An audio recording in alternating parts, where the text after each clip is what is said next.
So this is Paul Braren here, and the three of us got together tonight to talk a little bit more about Bruce Becker and the property we see over his shoulder there. So this is a follow-on to conversations that we've had, sidebar conversations, as well as Matt Ferrell's video where he just dove in deep to the Hotel Marcel there and went into the tech. Introductions, yeah, you can see my name, Paul Braren. EV Club of Connecticut I help with. I also am part of Tesla Owners Connecticut, and then I run the website tinkertrade.com, and I help with the social stuff for the EV Club of Connecticut as well. Will, can you introduce yourself next? Yeah, my name is William Cross. I'm an EV advocate, enthusiast. I help help run the Tesla Owners Club of Connecticut and their leadership group. Really just trying to do everything we can to get more EVs on the road, more green tech, move us to sustainable energy, and have a blast while doing it. Another distinction was probably the youngest person to get a Model 3 in Connecticut years ago. It was a lot of fun seeing your YouTube video about that. Yeah, I was blessed to be able to get it at 18 through some, fancy finagling with my job at the time, and would never go back to gas ever in my lifetime ever again. Yep. Yep. No, thank you. And you and I, you've had Hyundai Ioniq 5. We've had numerous meetups with other YouTubers. It's been a lot of fun getting to know you, and do sort of meetups on the evenings and weekends and all. So thank you. And then Bruce, we know a little bit about you, but yeah, you can introduce yourself. Yeah, so I'm an architect and developer, and also electric vehicle enthusiast. I have been involved with running the EV Club of Connecticut for a while, and I been driving electric since 2011, starting with the Active E BMW, which very limited production run, and then upgraded to the i3, and then from there to the Model 3. I think I had the first Model 3 delivered in Connecticut. You were in the news about that? Yep. Yeah, and then from there, I also got the sponsor less. I apologize for Boomer's intrusion, but I have a labradoodle here. Bear with me a second. So, I've been, I've seen the benefits of electrification. I'm just going to have to dispose of this labradoodle. Maybe we have to cut this part out for a second. Will, how you were reading lips? We want to know what he said to the dog. That was funny. That was great. Oh, Bruce, you're still muted. You're on mute. There we go. Yeah. So back to my story. So I was, I've over time realized how important electrification is, not only to the transportation sector but for buildings. And I was as an architect developer, I have always been interested in the environmental and economic benefits of technology. And I think I'm the first and maybe only person to ever put fuel cells in apartment buildings. I've done that in 3 projects, 360 State in New Haven, 777 Main Street in Hartford, and also a project called the Octagon on Roosevelt Island in New York. They both have 400 kW fuel cells. Because I've always felt that as an architect, I want my buildings to be beautiful aesthetically, but also environmentally. And because I often end up with an ownership interest in the projects, I do the math and I look at the selection of equipment, and very often, most of the time, these greener technologies have a great payback to them. And if you can eliminate your utility bill, that helps cover the mortgage. So I've always had an appetite for studying technologies that reduce energy use. And to my surprise, I've ended up being almost by myself in adopting some of these technologies that really make a lot of sense. And but electrification is now sort of a central focus of mine because of the climate conundrum that we're facing globally. And I think just like with electric cars, the move to electrify buildings is something that if you do the math, it saves you money, and it also saves you from creating emissions that are going to make the planet uninhabitable for future generations. So that's my background. It's a little unusual for an architect to also be a developer, but I found that if I sort of kept on a narrow path and was just an architect doing design for clients, I was unable to find clients that the clients actually make the bigger decisions. They decide what site is going to be built on. They're just like with your own home, when you're when you're actually building the house as a homeowner and also designing it, you get to control all the decisions. And unfortunately, the conventional role of architect is much more limited, where most of the big decisions are made before the designer gets involved. And they can certainly add a lot of value in making a building look beautiful, but they don't usually control the decisions about energy systems or the location or the site. So I sort of found that by having this dual role as architect and developer, I could actually go much deeper in sustainability and technological innovation than you typically could by staying in your lane. All right. Will, you had a question for Bruce. Yeah. So, like, obviously the building that's sitting behind you now, Hotel Marcel, it's been sitting vacant for decades. How do you, it's the same thing with similar thing, let's say with 777 Main. How do you come across these projects? Like, what do you look for, and how do you determine that, hey, I have a vision to see a hotel here or apartments here? How do you come across these? How do you develop that vision and drive to build the masterpieces you do? Yeah. Well, thank you. One of the things that I've been, the whole industry is becoming aware of is that building a new building is much more carbon intensive than renovating an existing building. Now that we have this technology to make buildings really energy efficient and use renewable energy and electrification, often the much bigger impact of making a building is not its operation, but just the process of building it, the embodied carbon in that process. So, in fact, there are some folks that are probably right that we really can't even afford to build new buildings, that in terms of our climate budget, that we have to really focus on adaptive reuse and making buildings that already exist more efficient, and taking office buildings that are no longer needed and turning them into giving them uses that are needed, particularly if they're located near good public transit and access. So I guess because of my awareness that the real priority for civilization is to actually to stop building new buildings entirely, and yet, given that I have this skill set and like designing things and making things, that I have sort of turned my focus now entirely to adaptive reuse of projects. So I'm always sort of looking for buildings that could be repurposed. And in the case of 777 Main Street, which was originally the Hartford National Bank, and then it became Fleet and Shawmut and then Bank of America, it was sitting right behind the old State House in Hartford, vacant, no office tenants at all. And it was a great candidate for reuse, particularly because the residential market in Hartford, as in all Connecticut cities, there's a real housing shortage. And so I had finished building 360 State Street in New Haven, which is a new 32-story LEED Platinum building with a fuel cell. And that was on a site that was vacant for 40 years, right across from the State Street train station. So that project filled in a big gap in the urban fabric of New Haven, and actually made really great use of existing infrastructure.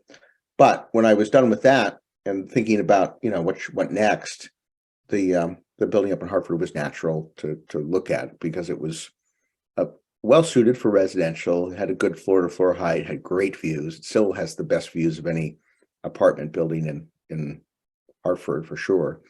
And, it had a great bones, had a great structure, had a fantastic location with a parking garage and Adjoining garage, yeah, indoor parking, basically. yeah. So, so to just, I guess the short answer is these are these were buildings that were empty and in plain view. It didn't take a lot of imagination to see that they needed to have a new use. The thing that took more imagination was figuring out how to do that. There are, for the 20 years that the Pirelli building was vacant and people drove by, pretty much every architect I knew was thinking, that's got to be redeployed for something. Someone's got to do something with that.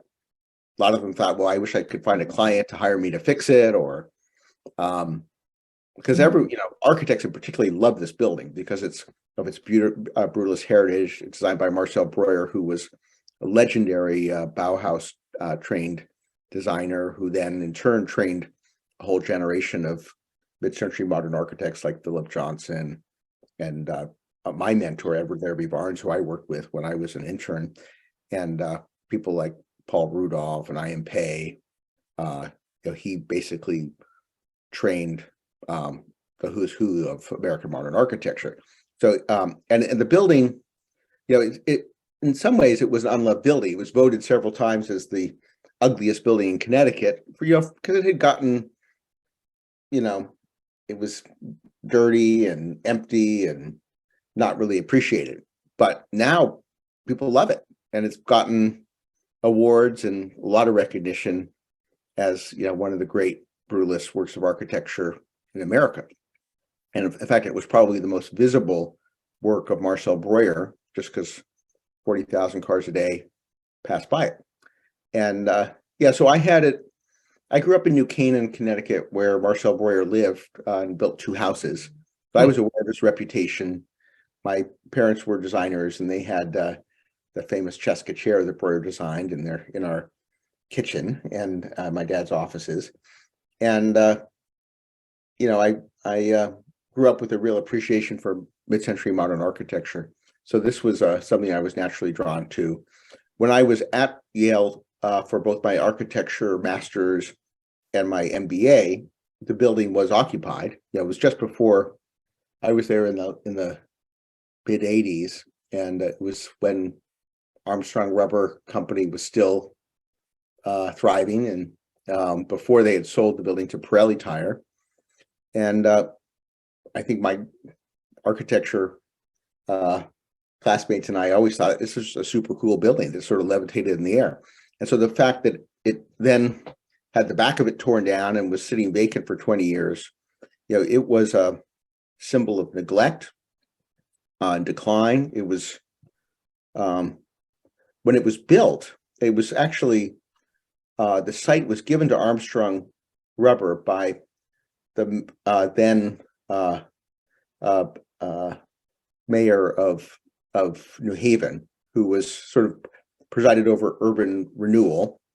He saw this as a site that could put New Haven on the map as a sort of thriving corporate city, because there weren't really, there was Yale, and there was like the Knights of Columbus, and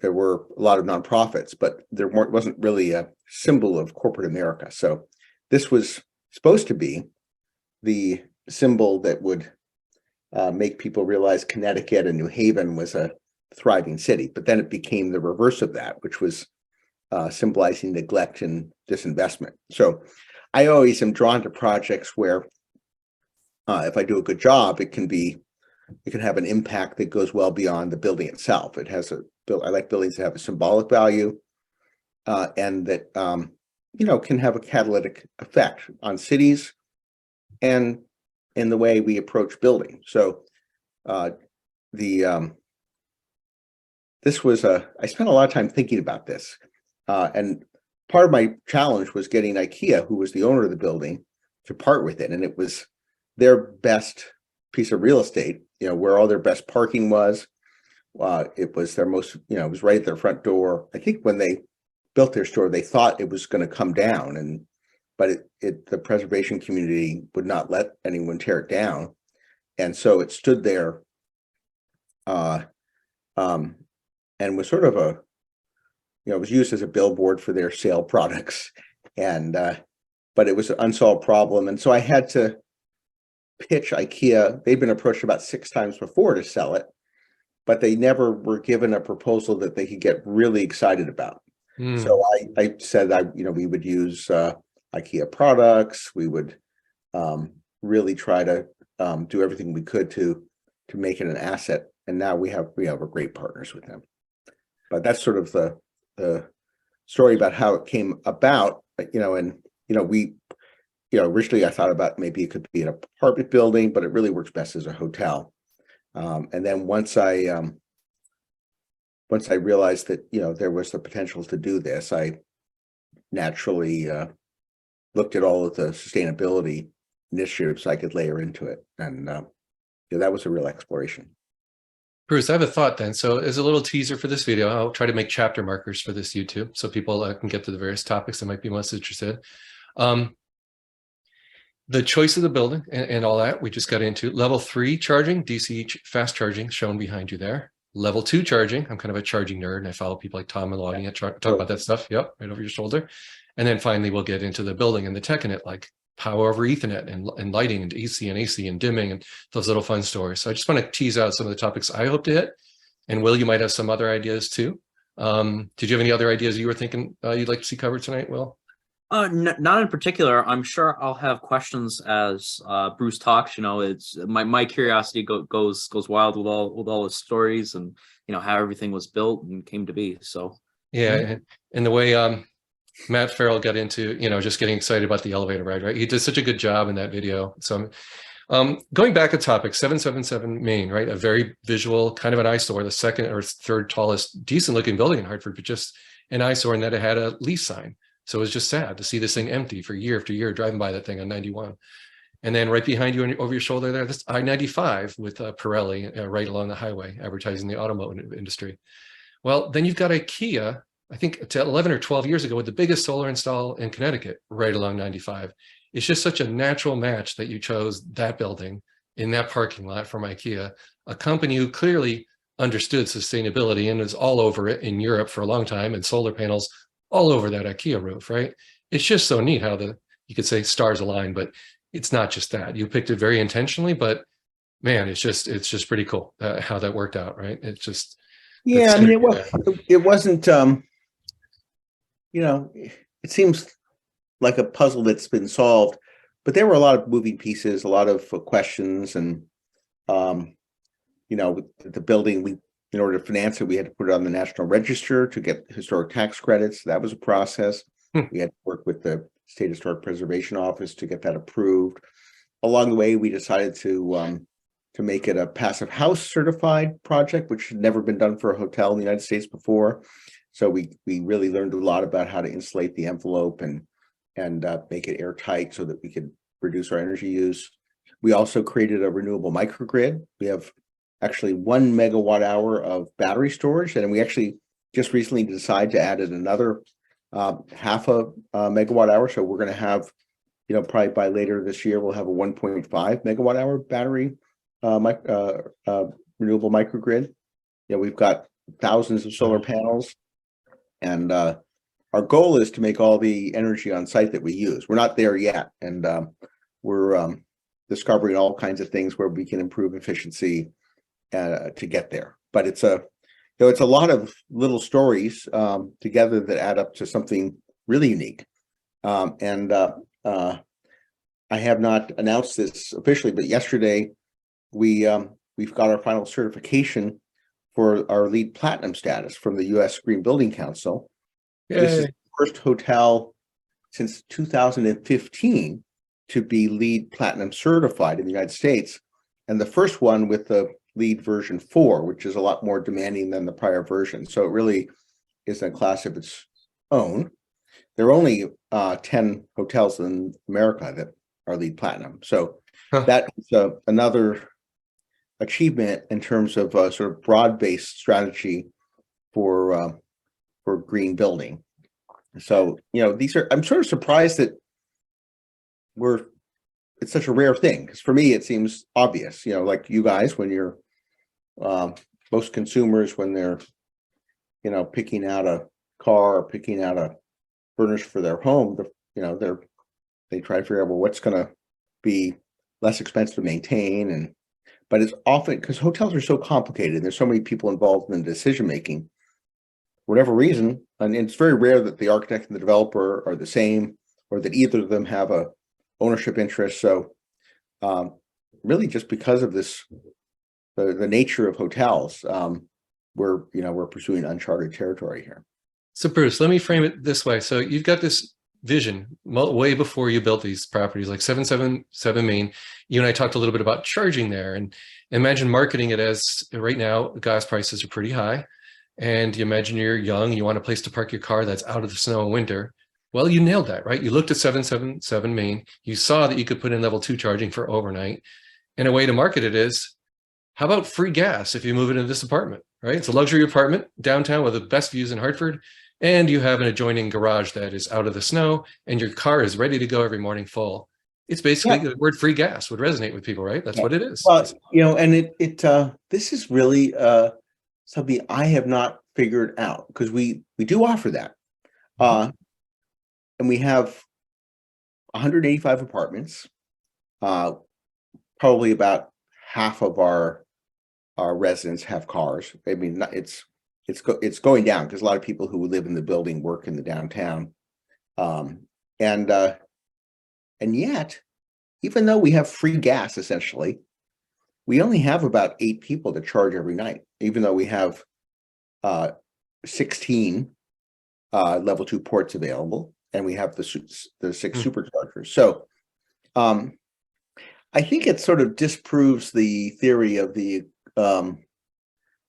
I think there's an economic theory that if something is less expensive, people will move in its direction. But I think maybe people's lives are too complicated to figure this out. I mean, if everyone did the math, everyone would be driving an electric car, right? So, but I think it would be like the cell phone adoption, which is you have to get to a certain critical mass, and then everyone will have this aha moment. So we've always been a little bit ahead of our time, but I think the trend is definitely going to validate this if we wait just a little bit longer. Yeah, I mean, you're right. Unless people have an Apple card or whatever, where it clearly shows, here's your transportation costs, meaning gas, and well, would car maintenance be in there? You got to put that in there. People just don't think that way and realize, oh, okay, I'm spending $2,000 an apartment, but I'm actually spending $2,800 because I'm also doing gas and car maintenance. Wouldn't it be nifty if I can get rid of the gas part of that? And people just don't necessarily think that way. Yeah. But a progression back to, so that's people where they live and sleep, and they sleep in the park and charge overnight. Now back to the hotel, right? Same idea. You're thinking of the ultimate destination where a business traveler or a family visiting their, kids at Yale or whatever, get to stay in an overnight place, have their car all ready to go and full in the morning because of the overnight charging you offer under a canopy. Same thing there. They're out of the snow. So the solar panels right behind you. Or if they're just stopping for a quick break, they're stopping at the level 3 Tesla supercharger there we're seeing. And maybe someday you'll have other level 3, Rivian, others, or actually, awesome. IKEA is putting in a bunch of Electrify America level 3. So, there you go. So we'll have a nice complement of charging, and I mean, we already are getting some. It's not during Thanksgiving there were, we actually had 10 people charging at a time, and it was very popular. Just opened. That's impressive. Yeah, and then more and more we have hotel guests that are coming with electric cars. I mean, it's interesting. The electric car drivers tend to be, I think it tends to be a more affluent group. We have a lot of Hilton Honors members that stay at the hotel because the Hotel Marcel is part of the Hilton family. It's part of their soft branded tapestry collection.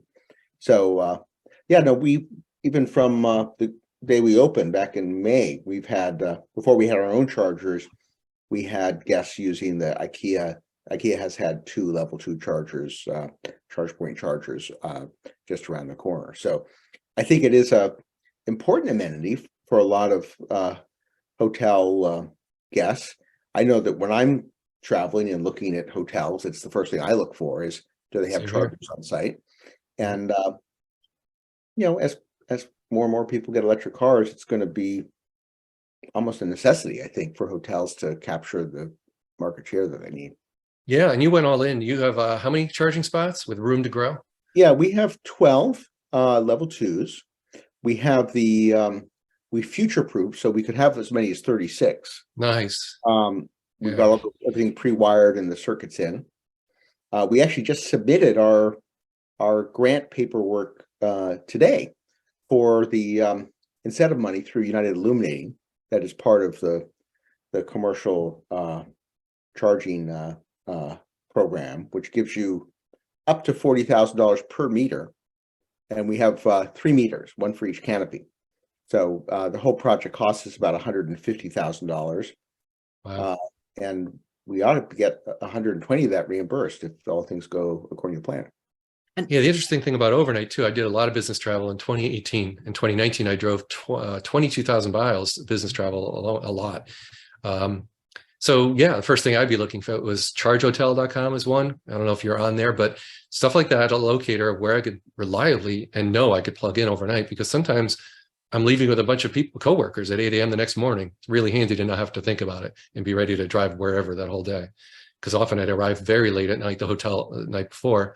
And it's really not fun when you show up and there's only 2 spots and there's a car parked there and there's nothing you can do about it. They're going to be there all night and you are stuck. Front desk is not going to help you. So putting in so many spots is great move. Yeah.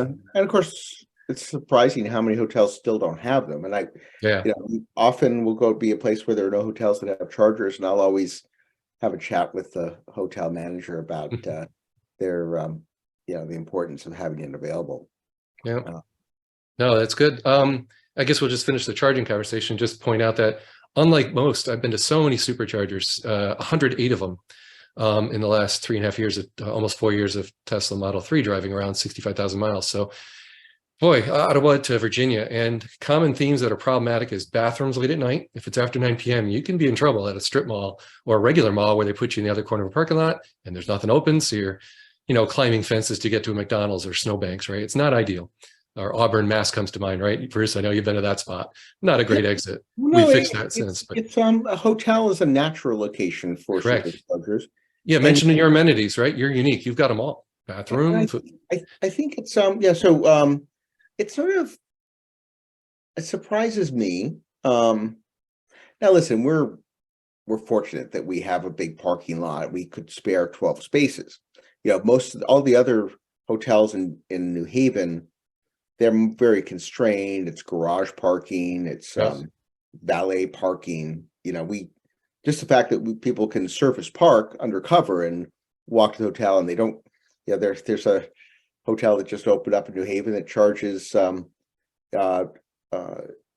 basically it's $30 a day for parking your car, and then I don't think that there's any place that's less than 24. So it's free parking, but also access to chargers. Now we do have lots of amenities for people who are passing through. We have a grab and go in the hotel. We have bathrooms that are always there 24/7, and they're nice bathrooms. I mean, they're built to a pretty high standard. A lot of some of these bathrooms you really don't want to experience. No, as a business traveler, that's key. You're just trying to get a bite to eat, maybe a coffee during that 25 to 35 minute supercharging session. You've got it all. And I think you're exactly right that there should be superchargers at tons of hotels. A lot of times these hotels are right off major routes. It makes a lot of sense. They're open all the time. Bathrooms open. A lot of them, I shouldn't say a lot of them, some of them have restaurants. Like, it just makes sense. And that, I think Hotel Marcel serves as like the benchmark of what, the future of the hotel should be as far as charging. We're still learning. I think we're going to get some signage out there so people can order food, with a QR code or something. Nice. We are going to be opening our. Right now we serve a great breakfast, a great dinner. We have a great bar scene at the hotel, and we have espresso coffee bar too. But we're going to be starting lunch service, I think, in March or April. So we'll really have a lot to offer. But in addition, and we have sort of nice meals. I mean, you can get fantastic breakfasts, waffles, omelets, great egg sandwiches, and it's a really interesting, sustainable menu. But it's probably going to set you back, with coffee and stuff, $10 or at least for breakfast. If you're on, if you don't want to spend quite that much money, but you want to grab a lunch, you can go over to the cafeteria at IKEA, which has, you can actually get a pretty great meal for like $6 there. Whether it's Swedish meatballs or, great salads and you could always salute, it actually, by the time you get out of IKEA, you will have a full charge too, because you have to go through their Good point. And then we have the food trucks that are just along the water, which are very popular at what's known as Food Truck Heaven, that you can just walk along the waterfront park and get to the charger. So it's I think there's a lot there. It's also, interestingly, at the trailhead for the Farmington Canal Trail. So if you want to take a walk, or if you're a biker, you can actually bike all the way to Northampton, Massachusetts on the Farmington Canal Trail, right up through, through Farmington and beyond. And then there's the East Coast Greenway that goes along waterfront. So there is, and then you can walk over to Worcester Square, which has the best pizza in the world, with Sally's and Pepe's over there. It's a bit of I think it's about a half a mile walk, but that's, particularly if you're charging level 2, you have all the time in the world. But if you need a full charge from the supercharger, by the time you walk over, get a slice of pizza, most of your time will be spent waiting in line at Sally's or Pepe's. And then by the time you're back, you'll have a full charge too. So a lot of great food options. If you arrive in the middle of the night, you can just come into the hotel and grab something from our grab and go, use the bathrooms.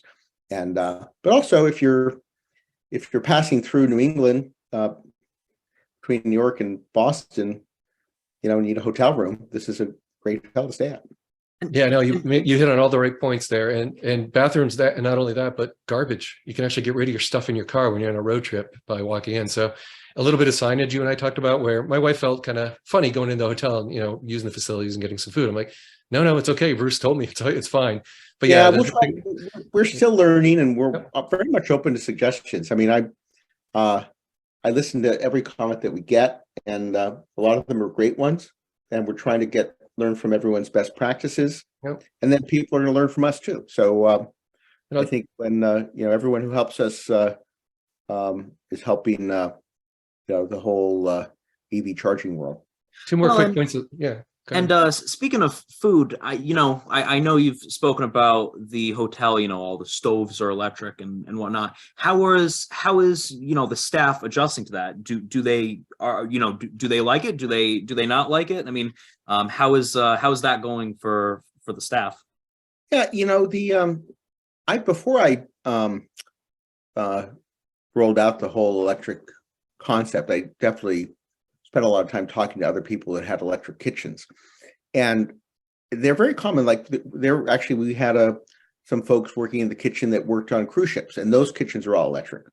I put a induction range in my home here and tried it out and realized, wow, you can boil water in half the time. You can saute things at whatever temperature you want. You actually have a lot more control. So we actually haven't had to make any compromises with our menu. It does require some familiarity, but it also, the indoor air quality in the kitchen is so much better than working in a kitchen where all the oxygen is being burned up, and there are significant health issues with working every day in a kitchen that has a lot of carbon monoxide in it. There have been studies that show even in your own home, if you have a gas range, the odds of your kids having asthma are like 25% higher. Mm-hmm. So it is a higher quality kitchen. It gives folks more control, but it does take some training for folks that have never worked in an electric kitchen, but it's more and more popular. And I think that once people get used to it, they don't see it as a limitation; they see it as an opportunity. We also have induction chafing dishes.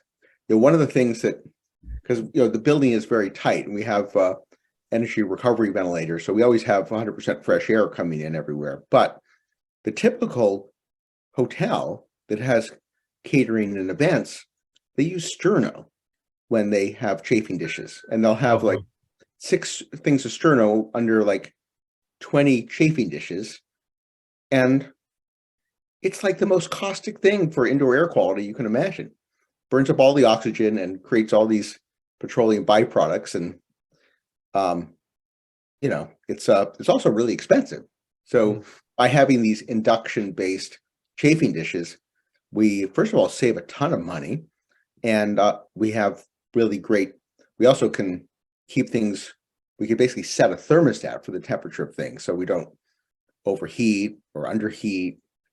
And electric can give you a lot more control than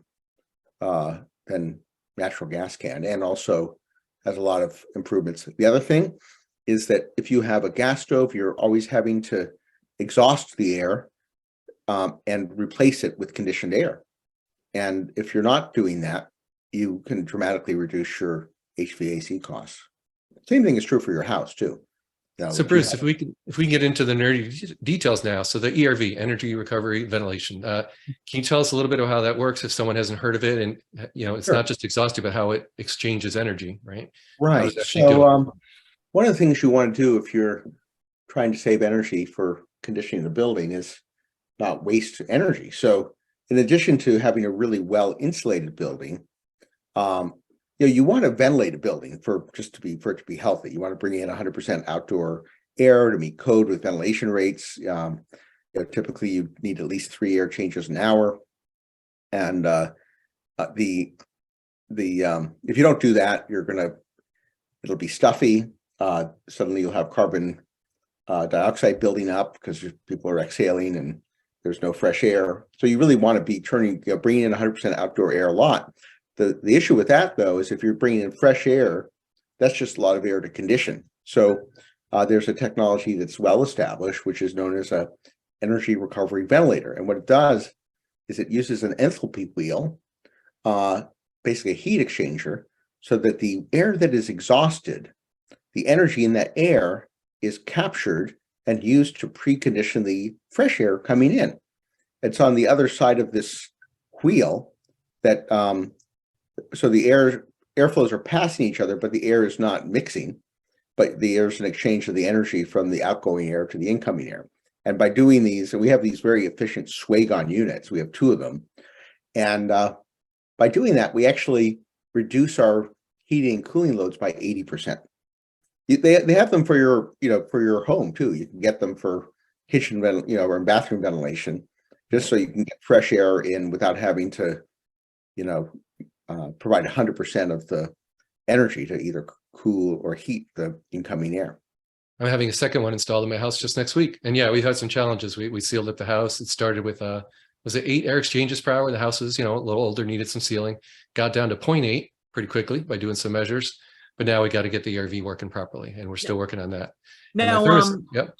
How does something like that compare to what's in, let's say, a traditional hotel or a traditional building? Do they use something similar, or is it something totally different? Yeah. Well, I have to say the state of the art is not great for hotels. First of all, they don't typically give you enough fresh air for it to be comfortable. Because they try to save energy not by using energy efficiently, but just by having a building perform at lower levels.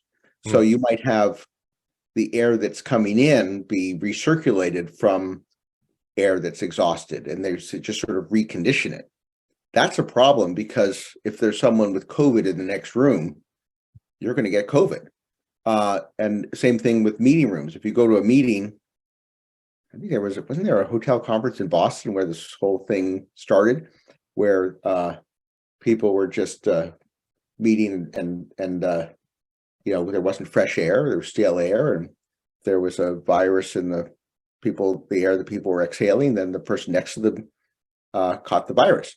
So we actually have CO2 monitors in every zone. And actually we can pull that, I could show you on a screen, but we monitor that in real time. if we have more than about 600 or 700 parts per million of CO2, the fan speed increases and we bring in more fresh air. So we're able to make sure that because CO2 is a good indication of how much exhaled air there is in the room. And there are people who take these CO2 meters with them on airplane flights and freak out because they realize, wait a second, there's 1,200 parts per million of CO2 in the airplane. And maybe they get off the airplane. So it is if you're worried about viral spread, this is really important. And but unfortunately, most hotels don't even know about this. You know, there's so many people involved in hotels. Often the owner is different than the operator, is different from the brand, is different from the person that designs it. Often the owner is like some private equity fund or a REIT, and they just they rely on some big national manager to manage things for them, and they look at the bottom line, but they don't. These are questions that just aren't discussed. For respect to the technology there on the ERV, it's also dealing with humidity, correct? Yeah, no, we have humidity controls as well, which is actually not as great an issue. Because if you're conditioning the air, you're also removing the humidity. We have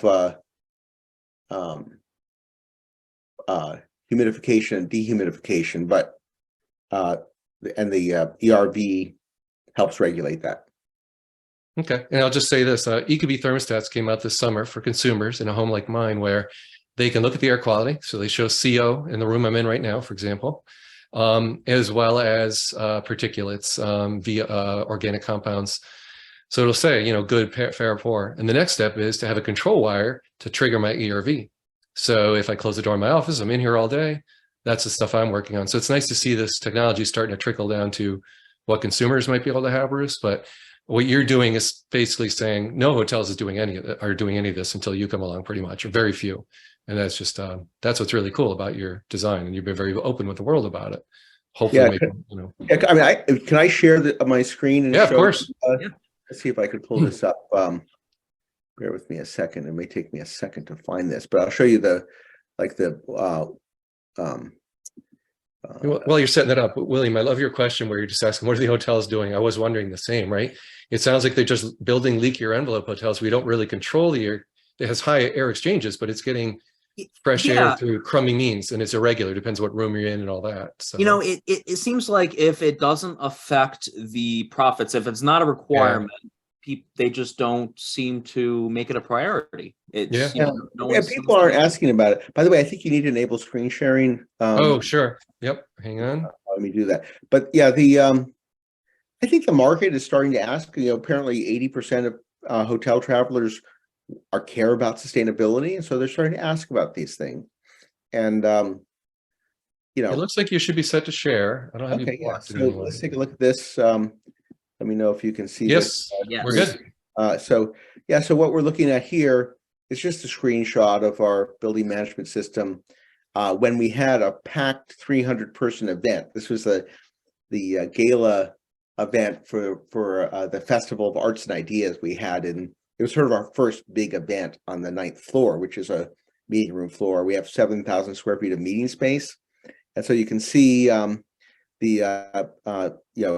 these zones show how many parts per million of CO2 we have. And then when these get up above a certain level, they will accelerate the ventilation rate. So we're all, safely under 700, which is a pretty good measure. I mean, you would be surprised how many hotels are well above 1,000. So just wanted to show that technology. Now, when you awesome. when you talk about the conditioning of the air, is that all done through heat pumps? Or it is.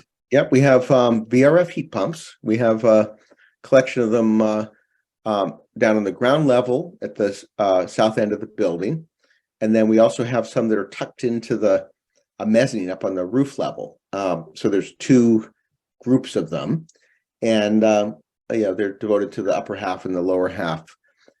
Then each guest room has a individual VRF unit that is ganged together. So we can actually be heating and cooling on the same loop, which creates great efficiency.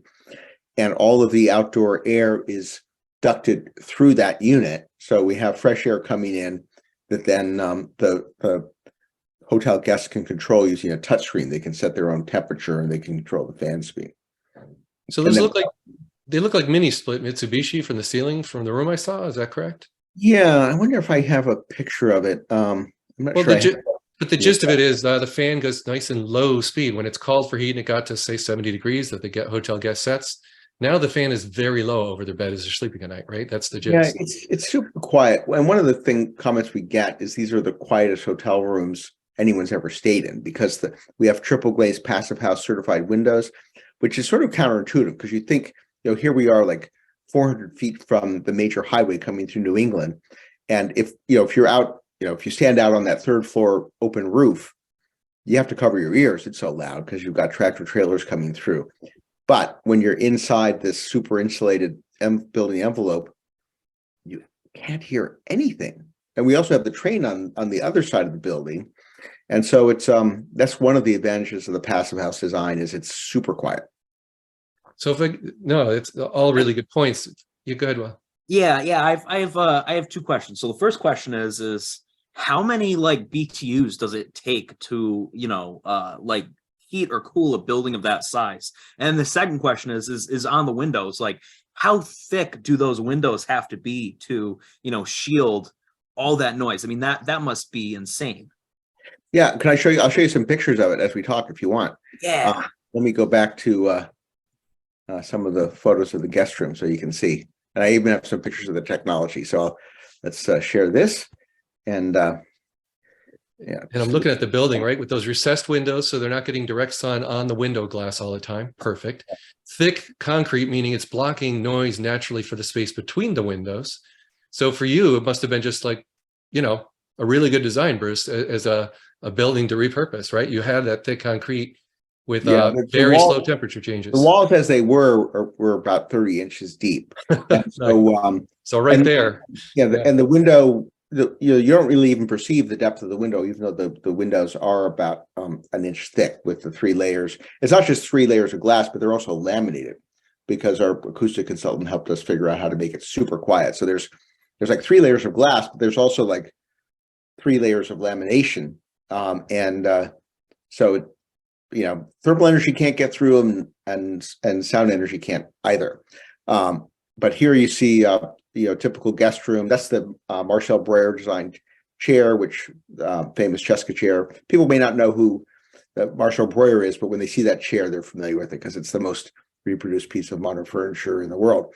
And then we have some guest rooms that are on internal to the core with light wells. Here you see some of this. This is a smaller 2-window room. This is the front desk as you come in with some of the historic finishes. That's the restaurant in the distance. And here's some of the technology, including the first 2 Mitsubishi commercial domestic hot water heat pumps in America. Now they've taken 1,200 orders since we put the first ones in. But these are amazing things, because until this product launched in America, you could get heat pump hot water heaters for your home, but not for a large building, unless you bought 30 of them and put them in series. And then in the middle of this slide, you see one of our battery racks. We have 2 racks per floor. We're actually adding a third for the 2 battery rooms. And on the right, you see the inverter in the battery room. So this is gives you a sense for some of that technology. Can you stay on this slide for just a second? Yeah, and go back here. Yeah, back to the left. So it's a key thing that Bruce is saying. Normally a water heater is, electric resistive, which is basically toaster oven, heat strips, coils, heating up water. That's the old days, right? Like, I don't know, you live in Quebec, they have hydroelectric power. Sure, you're in that part of Canada, electricity's cheap. Heat up your water that way, or even have baseboard heating in your house, all from electricity. But that's old school. There's no compressor involved or air conditioner or heat pump. Here you've got heat pumps doing their magic, pulling warmth out of the outdoor air, moving it through coolant lines to the interior, and then transferring that heat to large water tanks you have for everyone to take a comfy shower. So that's, heat pump water heaters. I've written about them. I've had one in my house for 3 years, just had a new one installed in this house I'm in a week ago. Learning all about them. Yeah, way more efficient. But Bruce, you hit on something. It just wasn't available commercially. This is new, not just to hotels, but you're saying it's new in America to do this kind of scale of hot water heating, correct? Yeah, because I think the whole movement to electrification was hampered. The gateway drug for fossil fuels typically was someone's range in their home, because they thought, well, gee, if I had a Viking range, I'm really living luxuriously. But you don't realize when you have a gas range, you have to spend like 3 times as long cleaning your pans. You're poisoning your kids. You can't keep, it takes you twice as long or 3 times as long to boil water. You can't keep things simmering at a low temperature. So there are a lot of advantages to electrifying your kitchen.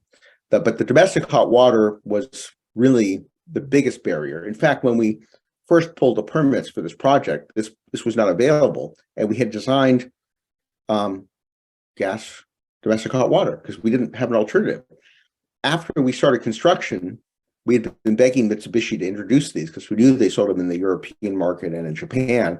And they said, we're going to introduce this. So then we had to do a little redesign, and we brought these on. There is still, Nice. We're still looking for a heat pump commercial dryer, because the base load for the building is about 180 kilowatts for the whole building. Continuous? Lighting, HVAC, everything. And but the dryers use 180 kilowatts, and we have 2 of them. So when both dryers are going, we're actually tripling the entire electric demand, the entire energy use for the whole hotel. And if we could get a heat pump version of that, and they have smaller commercial ones in Europe, but I'd actually like to try to figure out how to either convert our resistance dryers to heat pumps, or get involved with someone that's willing to make one, because that would totally change our energy profile. So Bruce, doing a little math, the average person listening or watching would think of a hair dryer. It can go maybe 1,800 watts if you're lucky on a regular circuit, maybe more like 1,500. But let's say it's 1,800. You put 2 more zeros in there, right? Yeah. That's what you're talking about. Instead of 18,000, 180,000 watts. So it's 100 hair dryers is what you're talking about for each year. And those are the highest energy hogs in your whole place. Your heat-based clothes drying is what you're talking about now, right? Yeah. I mean, what's eclipsing everything else is our lighting. The entire lighting for the building is only about 4,000 watts of power. So how about heating and ventilation? Heating is a bigger part of it, because we're moving a lot of air, and so the fan speed takes a lot, and then the cooling it. Even though we have the energy recovery ventilators, that's the major use. And interestingly, the greatest demand is in cooling the building. The building sort of heats itself because it's so well insulated. The people in the building and the equipment in the building pretty much heat it.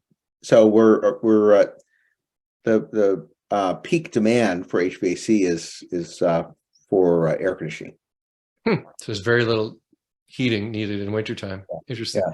Yeah. So I was going to talk a little bit about the power over Ethernet, which we can control with these touch screens as you come in. All of the lighting and the electric shades, motorized shades, are controlled and powered with Ethernet. And we actually have presets that you can use on these control panels when you come in. And then this is a screenshot from our Microgrid controller. It's made by a company called Agito, and so you can sort of see our this was a day. When was it? I think it was July. Yeah, it was a summer day. So this was a day when we were clearly exporting a fair amount of power back to the grid, and you can see the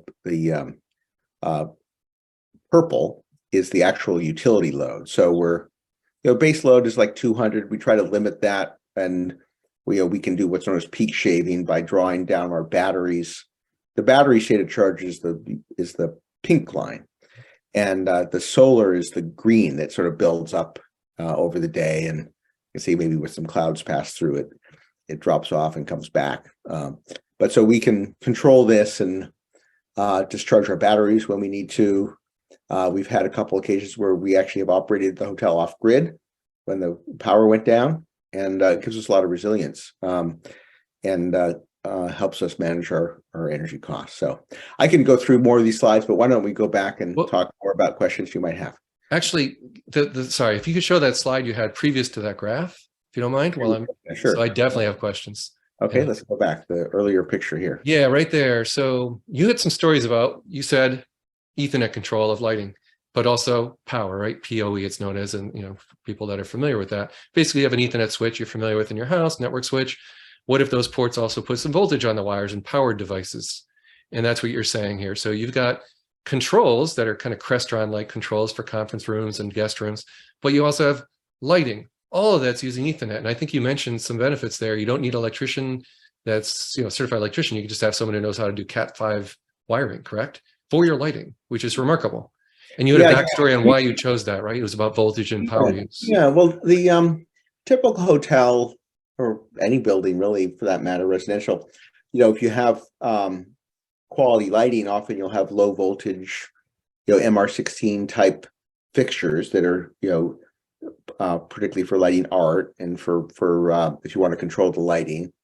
And for, whether you use LED bulbs or other bulbs, you would have a transformer that would transform at every light fixture from line voltage to DC, because LED bulbs are DC, they're not AC. So you have to go through this conversion process, and if you have a transformer at every single fixture, it's a very inefficient way to deliver DC power. So we have a whole DC infrastructure, which is distributed using Ethernet and to switches, like you mentioned, and it allows us to centrally control shades and lights. Allows the guest to have more control over them with things like presets. There's a good morning button by your bedside and a good night button, so you can close the shades and turn the lights off with one press. And then you're saving energy with all of this. There are these nodes, power over Ethernet nodes, or PoE nodes, that are in the ceiling of the corridors, sort of behind these panels that you can drop if we need access to them. But there's just twisted pair that goes from those nodes to each string of lights, say the pair of downlights in the guest room or the pair of vanity lights. Every circuit has its own pair. You can string a bunch of them together. A typical LED lamp that's efficient, like a light bulb, might only use 6 watts, and you can deliver up to 90 watts of power over Ethernet. So you can pretty much supply an entire electrical load for a hotel room with 1 or 2 strands of Ethernet, and control them as well. Of course, we still have line voltage outlets just for plug load if someone wants to put a hairdryer in, or and we have built-in USB-A, USB-C ports all around everything, in the desks and the bedside nightstands, and so we've got the building pretty well wired. Are those actually power delivery, like decent speed, like 20, 30 watts, those USB-C ports by their bedside to charge stuff? Yeah, I think they're 20. No, that's for overnight. That's plenty. That's great. I'm curious, what type of software do you use to control all this stuff? Like, what's the brains of it all that tells, from this control panel, that tells the lights to turn on or tells the shades to go up? Great question. Yeah, well, there's a company called Sinclair Digital, which we came to know because they really were the first ones to put this kind of system in a hotel, in the Sinclair Hotel in Fort Worth, Texas.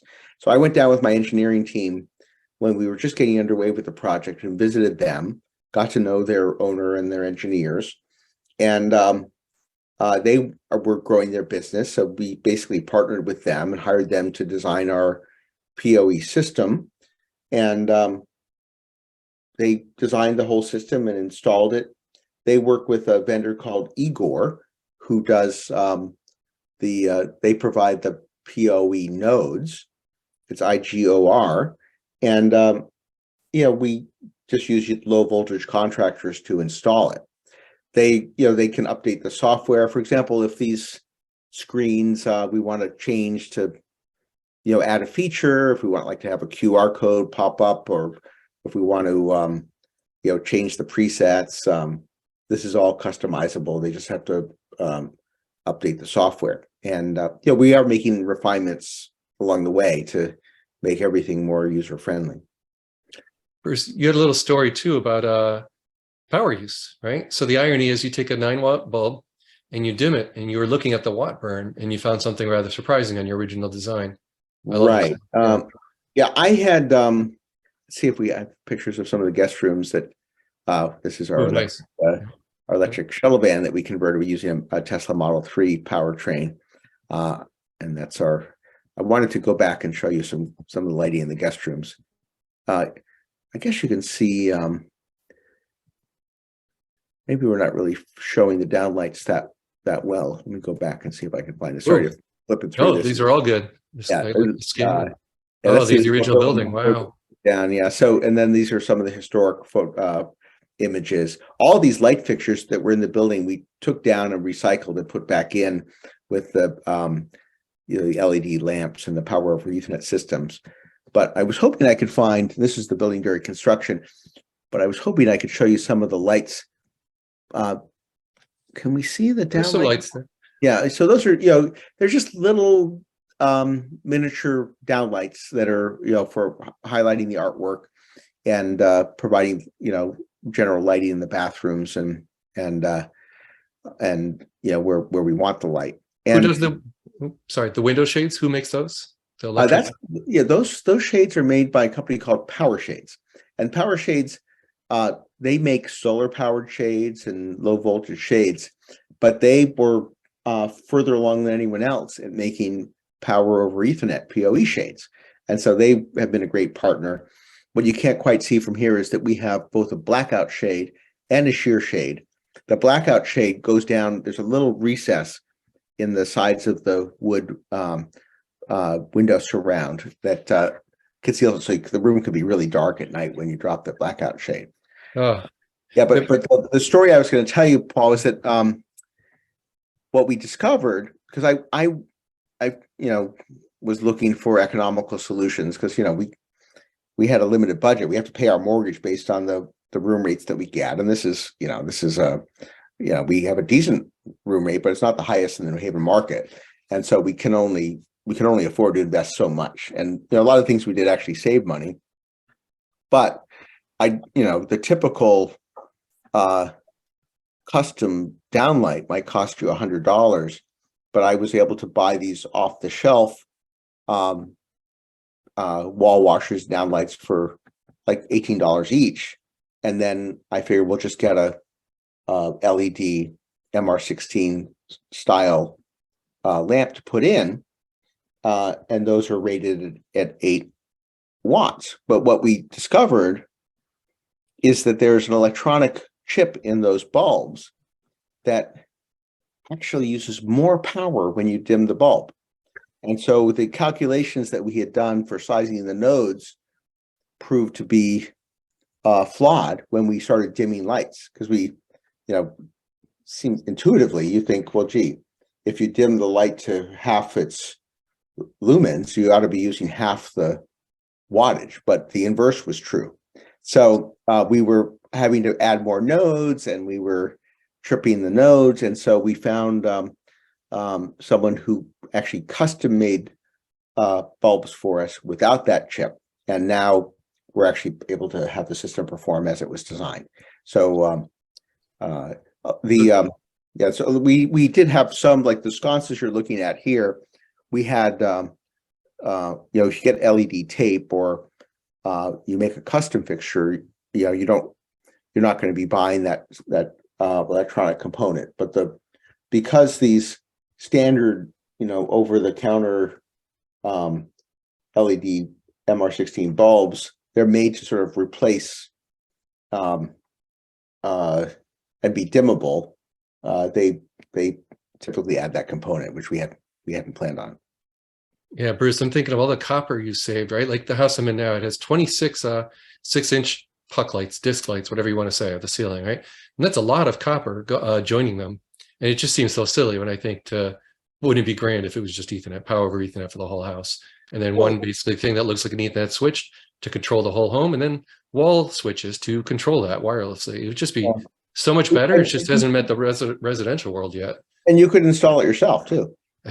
Even better, yeah. Will, you were saying? And from a cost perspective, I mean, I have to imagine that Ethernet is much less expensive than copper, yeah. Traditional wiring. You know, Romex is ridiculously priced these days, and exactly. you building it during the unfortunate pandemic. I mean, only added to it with the whole supply chain stuff. So I'm sure it saved you money, from materials, install, the whole 9 yards. Yeah, I think so. I mean, I think we still had issues with getting like electric panels, and we had, some prices jump on us. But fortunately, we bid the project out sort of right at the beginning of the pandemic, before prices started to spike. And some things I think we did a great job on, because there was a time like in March of 2020 when people didn't know they were going to be able to sell another thing that they made. And then, so they were eager to get them out at their normal price. And then suddenly it hit everyone that, wait a second, we're not gonna be able to get these things. And then the prices, sometimes they doubled. Yeah, Bruce, meter sockets, I know we're tight. My electrician works at Electrify America and EV Go, and he had problems there. He had problems getting one for my house, 3 months to get a meter socket on my house that I'm on. You ran into the same kind of thing yourself, right? A year or two ago when you were doing the electrical stuff. Well, I mean, there's a whole story to our superchargers and our level 2 chargers, which we actually got those. They took as long to install as the entire building took to renovate. I mean, it's a good thing we started when we did, because,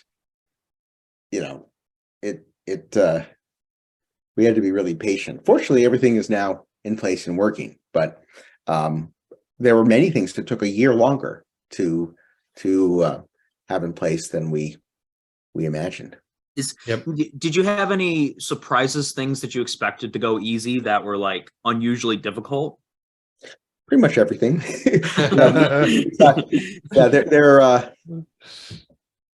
What we learned, I mean, this was the hardest project I've done. I mean, it was like 24/7, 7 days a week, because we always had a list of things we called roadblock. Our general contractor was Consigli, and their job was to keep the project on schedule. And we would meet and we would go through 25 roadblocks that we didn't expect, that we had to troubleshoot, like the electric panels for the building, the main electric panels. They were like 10 months late. And so we were operating the building using temporary power. Like we had 400 amps for our temporary service. We did some amazing things with 400 amps to get the building built.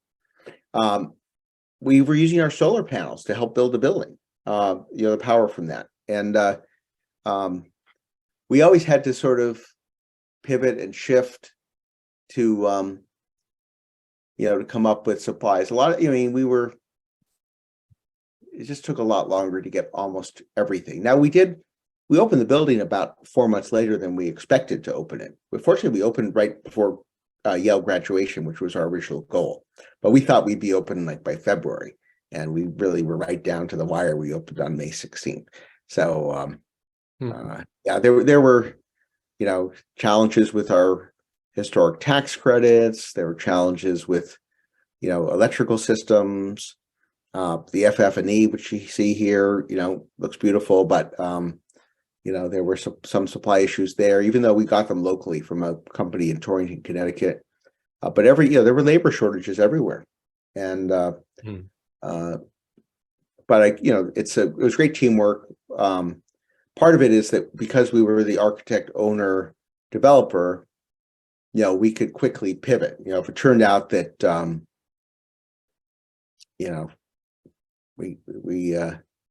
tile wasn't available, we just picked a different tile. The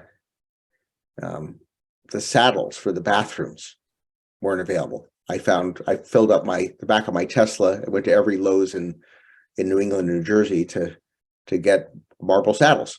We were always pivoting and coming up with clever solutions just to keep the job going.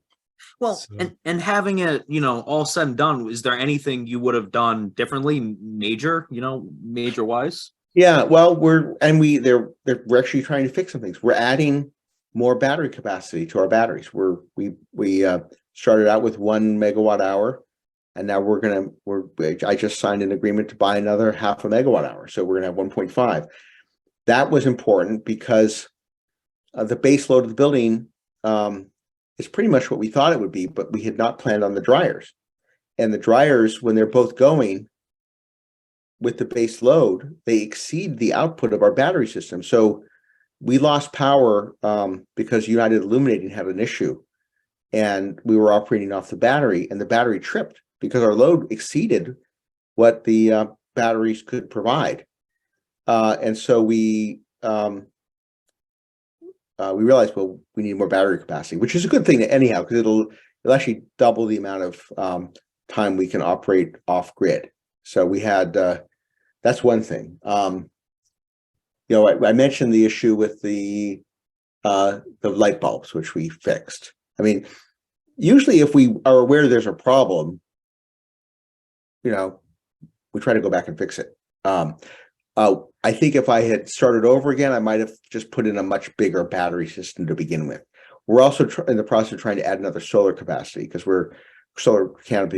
we realized that we're using more energy than we thought. Our goal is to be net zero, so we need another solar canopy, and we're working with IKEA to hopefully get approval to build another big canopy in their parking lot.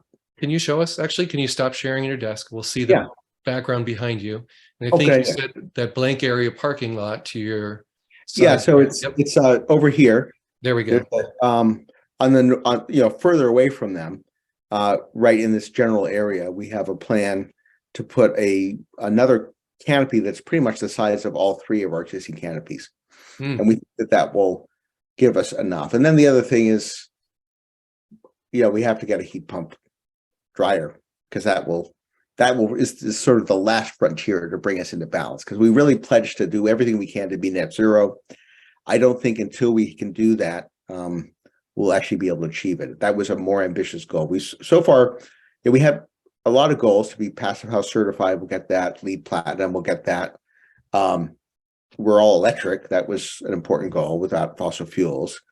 But the last frontier for us, and I actually don't know if we'll get there or not, but we'll continue to try, which is to make all the energy that we need on site. Now that would not include Tesla superchargers, right? They do their own. Yeah, they have their own. They have their own service. Now, listen. Eventually, the whole grid will be renewable. So it's actually the least important of our goals, because I think, what is it, by 2040, the state of Connecticut is pledged to have the grid 100% renewable. So it's of all our goals, even though it's the hardest one to achieve, it's probably the least important. But we still are striving for it, because there's just a real efficiency in making all your own power. It's economically advantageous.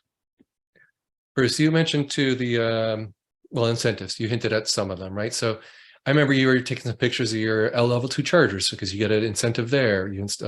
There's all these little things. Could you kind of summarize some of the incentives so that people are not so off-put watching this, like architects / developers? Yeah, a lot of people think, well, how can you afford to do all this? We can't afford that. The fact is, we couldn't afford not to do it. There's a program called CPACE, which is Commercial Property Assessed Clean Energy Financing, and most states in the United States authorize it.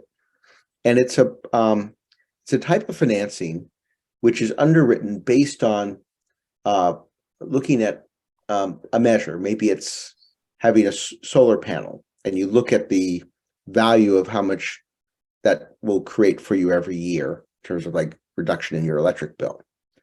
If the cost for that financing is less than the savings, you're ahead of the game, and they will give you a loan for that. We have pretty much everything here that might represent an extra cost.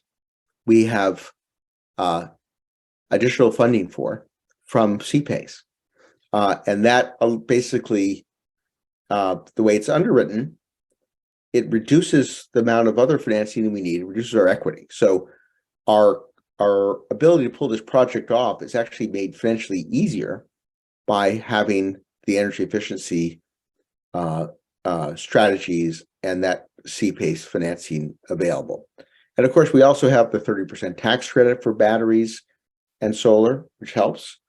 In Connecticut, there are different incentive programs for solar, things called the ZREX, which is a contract. Now the new program is called NRES, the Non-Residential Energy Solutions Program that Eversource and United Illuminating have. So there are a lot of things out there. They get even better with the IRA that's just passed. It used to be that in order to get the 30% credit on your batteries, you had to charge them entirely from solar, which we've been doing.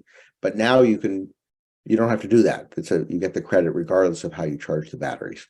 Oh, Yeah. so what's your relationship there with United Illuminating then? Are you selling back or any kind of net metering arrangement or no? Oh, we have net metering.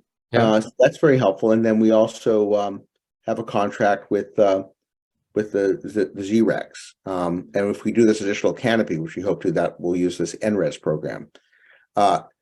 In addition, we participate in the Energy Conscious Blueprint grant program, and we're going to get basically $500,000 from UI because of all the energy efficiency measures that we've put in place. Whoa. We'll have $120,000 to help offset our level 2 chargers. Of course, Tesla put their superchargers in at their cost, so that didn't cost us anything. We just had to make the real estate available for the spaces. We have a variety of incentives. Of course, because we got the building on the National Register, we get the benefit of state and federal historic tax credits as well. So that's we have a lot of things we have to do to qualify for those. It's a project that had to support itself. We have the biggest part of the financing is the primary loan from Liberty Bank, but everything pencils out, and actually there's more debt service coverage than there would be if we didn't have all these energy efficiency strategies. Well, as we bring this in for a landing here, I'm just imagining, let's say it's 2 or 3 years from now. Right now, you've got about a dozen superchargers or DC fast charging from another brand. So maybe right now it's a dozen. Let's say 3 years from now, there's maybe 2 dozen Tesla, 2 dozen all the other brands, and 3 dozen of your overnight stay level 2 chargers all in one spot.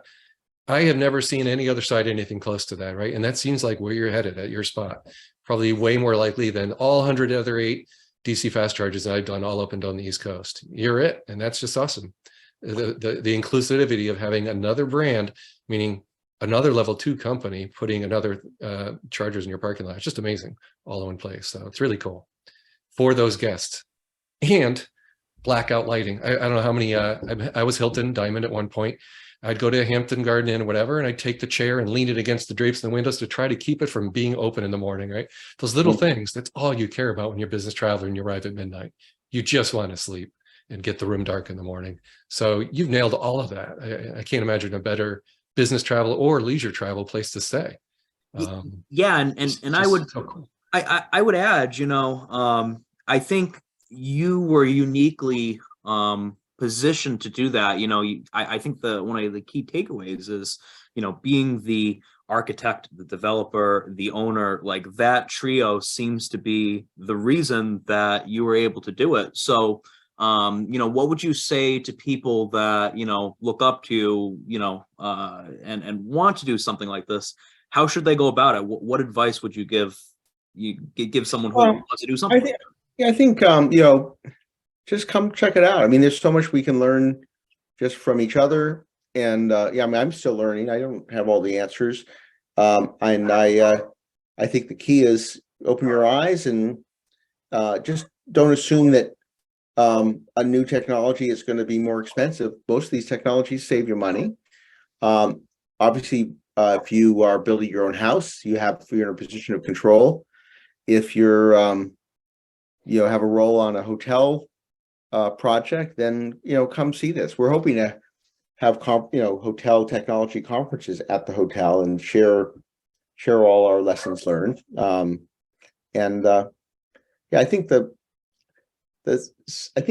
message here is, if you just do things the way they've always been done, you're going to end up with a solution that's no longer relevant, right? So times have changed. There's a lot of great new technologies that add a great deal of value and enhance guest experience. And rather than just doing the same thing over and over again, open your eyes and sometimes you'll try things and they may not work. Then you can adjust them. But as long as you're curious and sort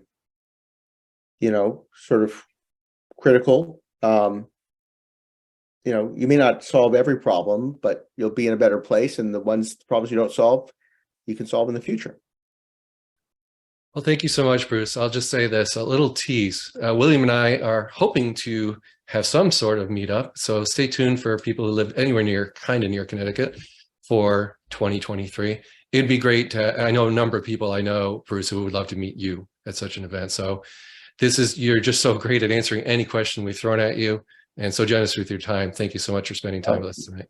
My pleasure. And everyone's welcome to come by and take a look themselves. We're not trying to hoard any ideas. In fact, we enjoy sharing the journey with whoever's interested, and there's a lot to learn together. So welcome, and I am looking forward to this gathering that you guys are conjuring up. So hopefully we'll see more of us together in person in the spring.